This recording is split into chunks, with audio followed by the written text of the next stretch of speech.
অদিতি ঘোষের লেখা গল্প বিলম্বিত রাগ। শতভিসার মনটা এখন বহির্জগৎ থেকে অনেকটাই বিচ্ছিন্ন হয়ে আছে। গঙ্গার ধারে বসে থাকতে থাকতে অনেকটা সময় পেরিয়ে গেছে। সূর্য পশ্চিমে ঢলেছে বেশ কিছুটা আগেই। ঘাটের উপরের বৈদ্যুতিক আলোগুলো জ্বলে উঠেছে সময় মতো। সান্ধ্য ভ্রমণকারীদের বসার জন্য তৈরি কংক্রিটের বেদিগুলো প্রায় ভর্তি হয়ে এসেছে। সরব হয়ে উঠেছে সমস্ত চত্বরটা। অথচ কোনো দিকে খেয়াল নেই শতভিসার। সময় গড়িয়ে যাচ্ছে। সময় হিসেব রাখতে আজ অপারগ তিনি। সমস্ত হিসেবের খাতা বন্ধ রেখে জীবনের মস্ত বড় হিসাবটা মিলিয়ে নিতে বড় উদ্গ্রীব হয়ে উঠেছেন আজ। 19 থেকে 44 এই দীর্ঘ 25 বছরের পাওয়া না পাওয়া, চাওয়া না চাওয়ার একটা তালিকা তৈরি করে চলেছেন মনে মনে। ভাবলে সত্যিই অবাক লাগছে শতভিসার। একটা সামান্য হিসেব মেলাতে পারছেন না, নিজে অঙ্কের শিক্ষিকা হয়েও। নিজের কোনো প্রশ্নের সদুত্তর পাচ্ছেন না। গত 3 দিন ধরে ক্রমাগত চেষ্টা চালিয়েও পারছেন না কোনো সিদ্ধান্ত নিতে। আসলে তার অতীত ভাবাচ্ছে তাকে। তার জীবনের সব পদক্ষেপগুলো যে ঠিক ছিল না, ভুল ছিল 19-এর, 22-এর আর 26-এর পদক্ষেপগুলো। সংশয় তো সেখান থেকেই। যদিও 32-এর পদক্ষেপটাকে ভুল বলে মনে হয়নি কখনো, তবে যৌবনের প্রান্তে পৌঁছে আবার যে নতুন কোনো পদক্ষেপ নেওয়ার কথা তাকে ভাবতে হবে, তা সত্যিই ছিল তার কল্পনার অতীত। ভাববার সময় দিয়েছে অর্ক। একটু আধটু সময় নয়, পুরো 3টে দিন, মানে 72 ঘন্টা। সময় প্রায় অতিক্রান্ত, আর মাত্র 1 ঘন্টা 40 মিনিট রয়েছে হাতে। 8:30টায় ফোন করে শতভিসা সিদ্ধান্তটা জানতে চাইবে অর্ক। কি বলবেন শতভিসা এখনো বুঝে উঠতে পারেননি। একটা দিন কেটে গেছে আর ভাবনার পরিবর্তন হয়েছে। আজ যেটাকে ঠিক মনে হয়েছে, কালই আবার সেটাকে বেঠিক মনে হয়েছে। মনের এই দোলাচল অবস্থার থেকে সত্যি মুক্তি পেতে চাইছেন এবার। কিন্তু কি করে সম্ভব সেটা? কে দেখাবে তাকে সঠিক পথের দিশা? কয়েক হাত দূরে বসে আছে দুজন তরুণ তরুণী, ঝর্ণার মতো উচ্ছল দুই প্রেমিক প্রেমিকা। গায়ে গা লাগিয়ে বসে গল্প করছে ওরা। প্রেমিকার নরম হাত প্রেমিকের করপুটে বন্দি। হাসির দমকে মাঝে মাঝে গড়িয়ে পড়ছে এ ওর গায়ে। ওদের দিকে তাকিয়ে একটা অদ্ভুত ধরনের ভালো লাগায় আচ্ছন্ন হয়ে গেল শতভিসার মন। কথা বলতে বলতে হঠাৎ ওরা উঠে গেল। উদ্দেশ্যহীনভাবেই শতভিসার দৃষ্টি ওদের অনুসরণ করল। ঘাটের মাথায় ঝাঁকড়া একটা গাছের তলায় দাঁড়ালো দুজনে। আধো অন্ধকারে কয়েক সেকেন্ডের জন্য তরুণীকে জড়িয়ে ধরে ওর ঠোঁটে আলতো চুম্বন এঁকে দিল তরুণ। তরুণীও একই ভঙ্গিমায় প্রত্যুত্তর দিল। মুহূর্তে শতভিসার মনটা উড়ে গেল নিজের জীবনের 19তম বসন্তে। মনে পড়ে গেল জীবনের প্রথম ভালো লাগার মানুষটার কথা। শতভিসার তখন প্রথম বর্ষ।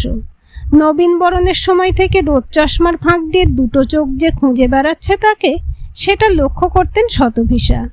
কিছুদিন পর সাহস করে কাছে এসেছিল অতনু।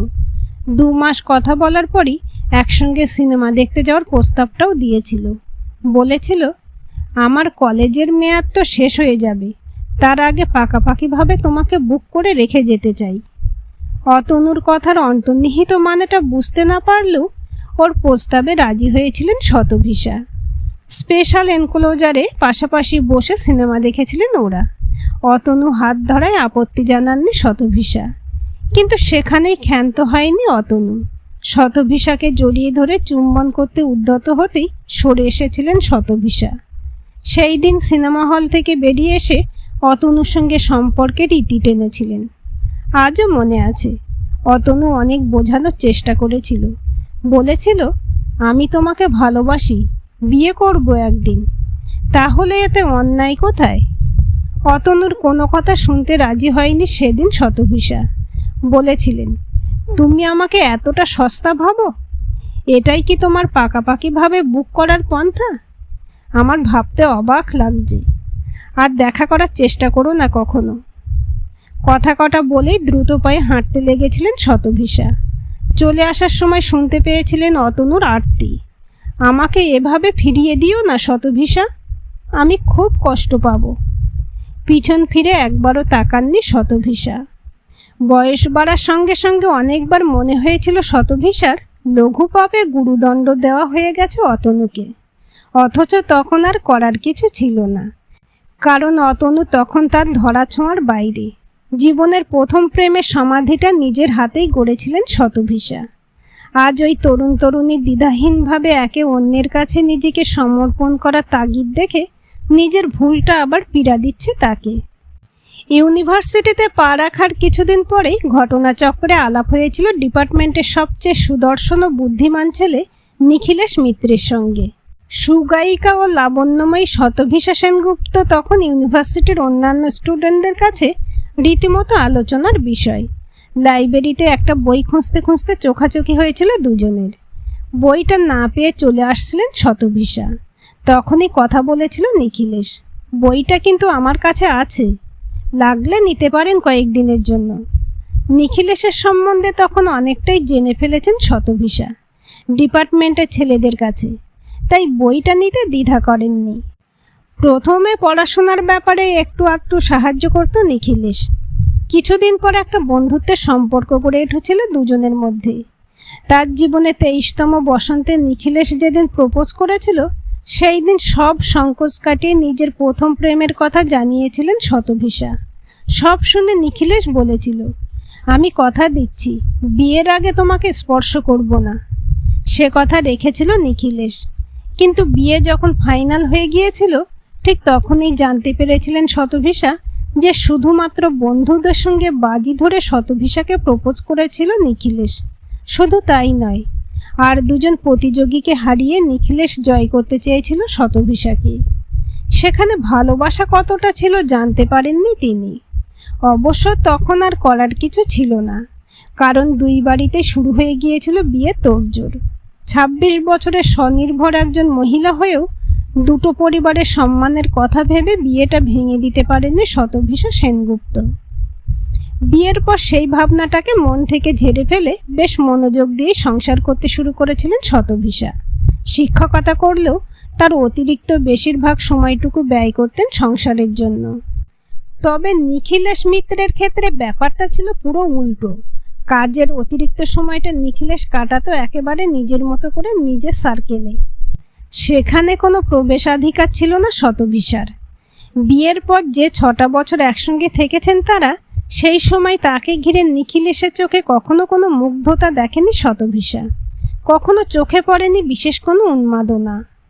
একটা একটা করে দিনগুলো পেরিয়ে যাচ্ছিল, গতানুগতিকভাবে চলছিল জীবন, কোনো রকমে টিকিয়ে রাখা একটা সম্পর্ক। তবু প্রকৃতির অমোঘ নিয়মে এরই মধ্যে জন্ম নিল শতদ্রু। বংশধরের মুখ দেখে ভীষণ খুশি হয়েছিলেন শাশুড়ি মা। নিজেই নাতির নামটা রেখেছিলেন। বলেছিলেন, একটু অন্যরকম করে ভাবতে ইচ্ছে করছে, আমার নাতির নাম রাখবো বাবার নয়, মায়ের নামের আদ্যক্ষর দিয়ে। ওর নাম রাখলাম শতদ্রু।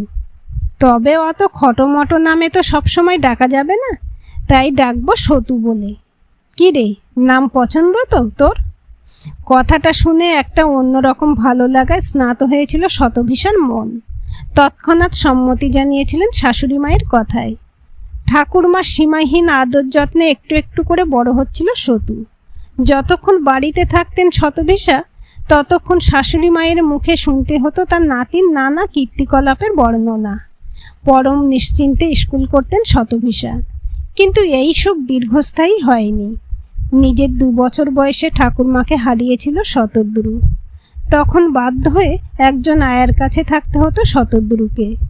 প্রথম প্রথম খুব কাঁদত ও, সবসময় ঠাকুরমাকে খুঁজত ছেলেটা। শাশুড়ি মায়ের মৃত্যুতে ভীষণভাবে ভেঙে পড়েছিলেন শতভিসা নিজেও।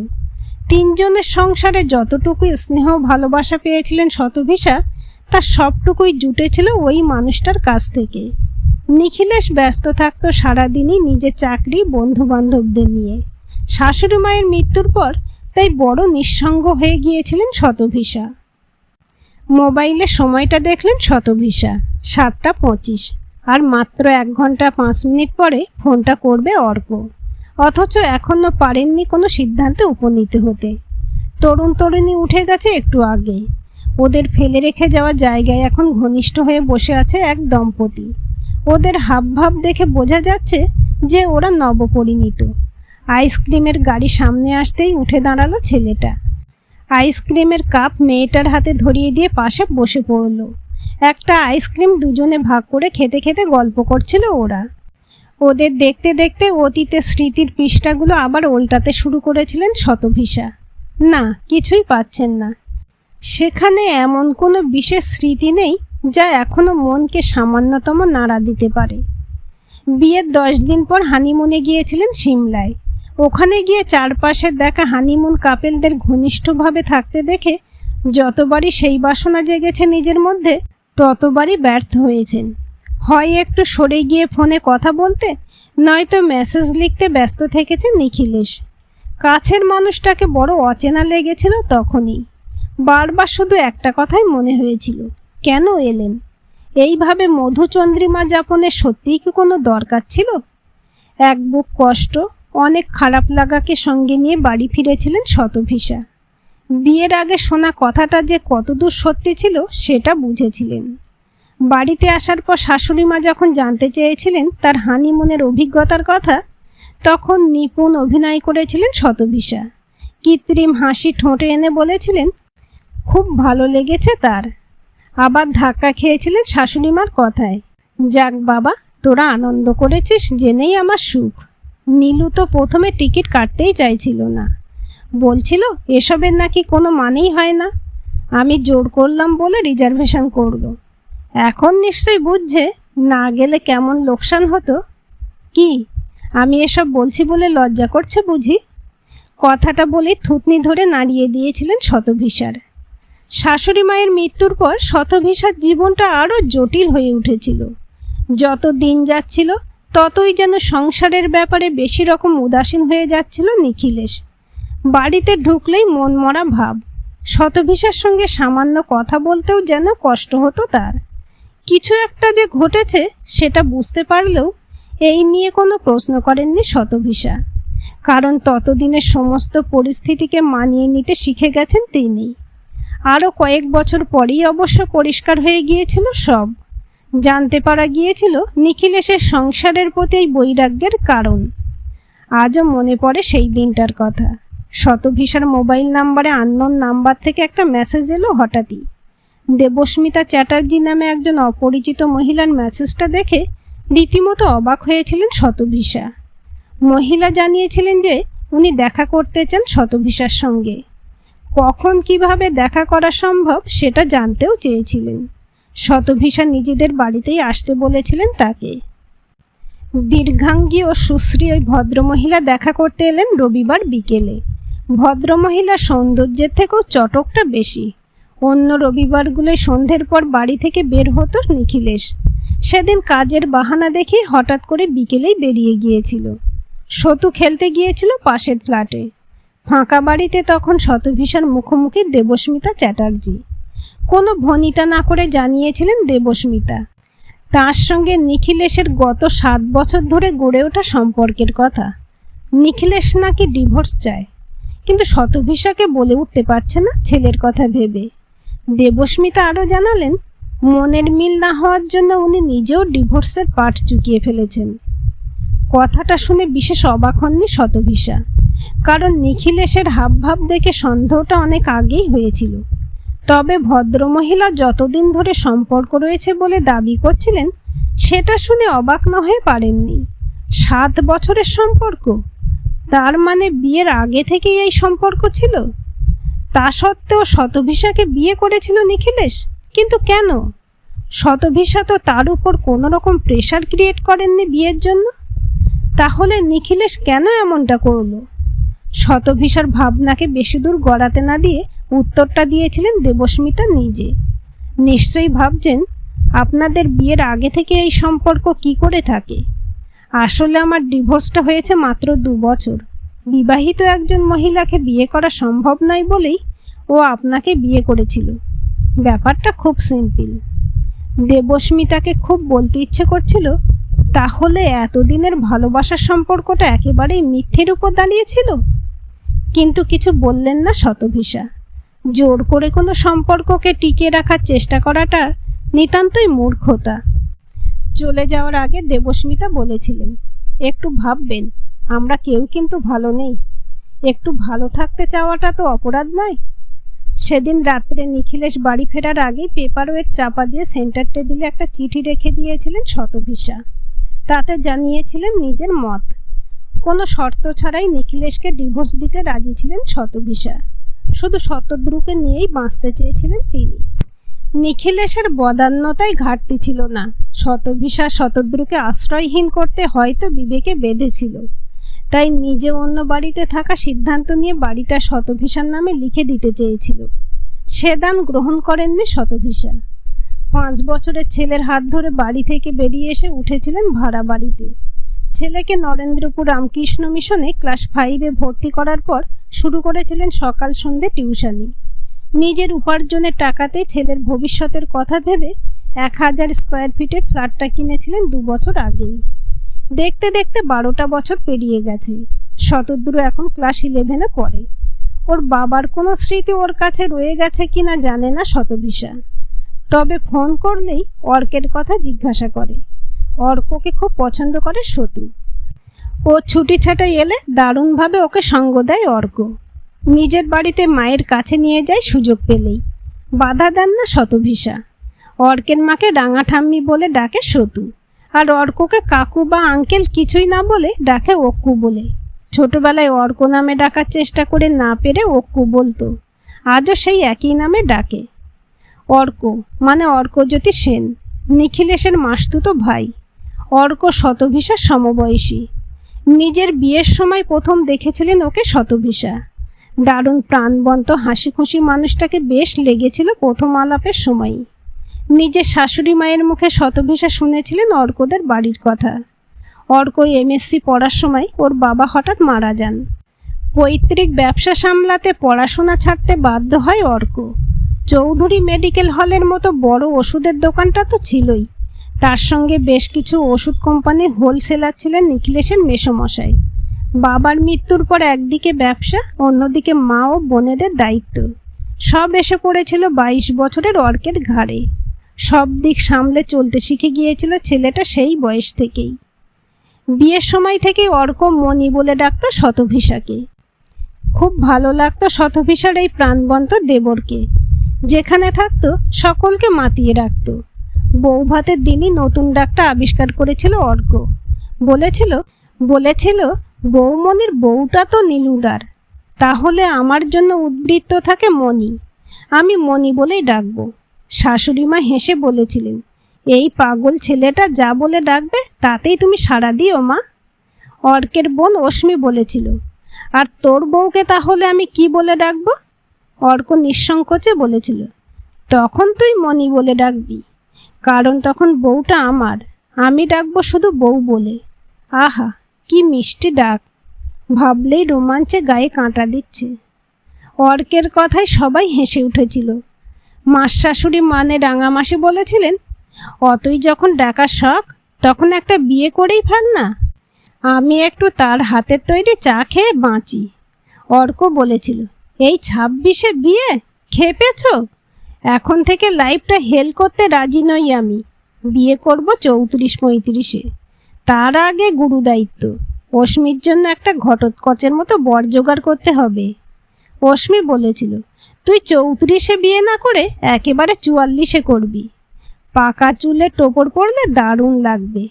সেদিনে রসিকতা করে বলা কথাটাকে আজ বাস্তবে রূপ দিতে উদ্যোগী অর্কজ্যোতি সেন। 44 বছর বয়সে বিয়ের পিঁড়িতে বসার ইচ্ছে প্রকাশ করেছে সে। তবে পাত্রী অন্য কেউ নয়, শতভিসাকেই বিয়ে করতে চাইছে সে। বিয়ে করবে বলে একবার উদ্যোগ নিয়েছিল অর্ক ঠিক 12 বছর আগেই। যোগাযোগ চলছিল, মেয়ে দেখতে যাওয়ার সমস্ত ঠিক। খবরটা দিতে এসেছিল মণিকে। এসেই জেনেছিল শতভিসার ঠিকানা বদল হয়ে যাওয়ার খবরটা। নিখিলেশের বাড়িতে তখন অলরেডি জাঁকিয়ে বসেছে অন্য একজন মহিলা। নিখিলেশের সঙ্গে কথা বলে জেনেছিল ওই মহিলাই নিখিলেশের ভাবী স্ত্রী। নিখিলেশের সঙ্গে আর কথা না বাড়িয়ে বাড়ি থেকে বেরিয়ে এসেছিল অর্ক। সেদিনই বাড়ি গিয়ে মাকে জানিয়েছিল অর্ক। বিয়ে করার আর বিন্দুমাত্র ইচ্ছে নেই তার। সেই অর্কই হঠাৎ করে তাকে বিয়ে করতে চাইছে। সেটা নিছকই অনুকম্পা নয় কি? একজন 44 বছরের হার্টের রোগীকে বিয়ে করার পেছনে তাছাড়া আর কি কারণ থাকতে পারে? গঙ্গার ধার এখন অনেকটা ফাঁকা, ছড়িয়ে ছিটিয়ে হয়তো 40-50 জন মানুষ বসে রয়েছে। আবার সময় দেখলেন শতভিসা, 8:08 বেজে গেছে। একাই এইভাবে আর বসে থাকাটা ঠিক নয়। উঠে দাঁড়ালেন শতভিসা। ফোনটা তখনই সরব হলো।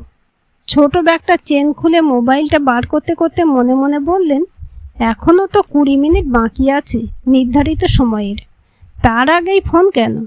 এত তাড়া কিসের? ফোনটা হাতে নিয়ে অবাক হলেন। ফোনটা করেছে শতদ্রু, কিন্তু এ সময় তো কোনোদিন ফোন করে না ও। অজানা আশঙ্কায় বুকটা কেঁপে উঠল। শতদ্রু বলল, কিছু মানুষের কথা শোনা যাচ্ছে, তুমি মনে হচ্ছে বাইরে রয়েছ, তাই তো? এখন তুমি কোথায় মামনি? শতভিসা অস্থির গলায় বললেন, আমি গঙ্গার ধারে। কিন্তু তুই ভালো আছিস তো বাবু? এখন তো ফোন করিস না তুই। তাই বলছি। শতদ্রু বলল, তুমি ভালো থাকতে দিচ্ছ কই মামনি? এত দূর থেকে তোমার জন্য দুশ্চিন্তা করতে করতে পড়াশোনাই তো তেমন করতে পারছি না। শতভিসা হাঁ হাঁ করে উঠলেন, এসব কথা কি বলছিস? আমার সব স্বপ্ন তোকে নিয়েই। পড়াশোনায় মন না বসলে হবে? তাহলে তুমি বা আমাকে এত চিন্তায় ফেলছো কেন মামনি? ডাক্তার কি বলেছেন তা তো তুমি জানো। তোমার হার্টের যা কন্ডিশন, তাতে তুমি সেদিনের মতো যে কোনো সময় সেন্সলেস হয়ে যেতে পারো।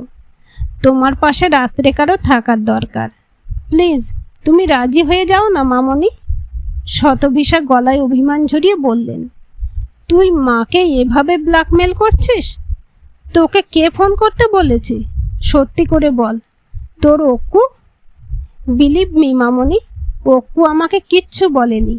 আমাকে বলেছে রাঙা ঠাম্মি। অক্কু নাকি বলেছে আর কখনো তোমাকে কিছু বলবে না। আমি একটা কথা বলবো, তুমি রাগ করবে না তো? তোর উপর রাগ করে আমি কখনো থাকতে পেরেছি?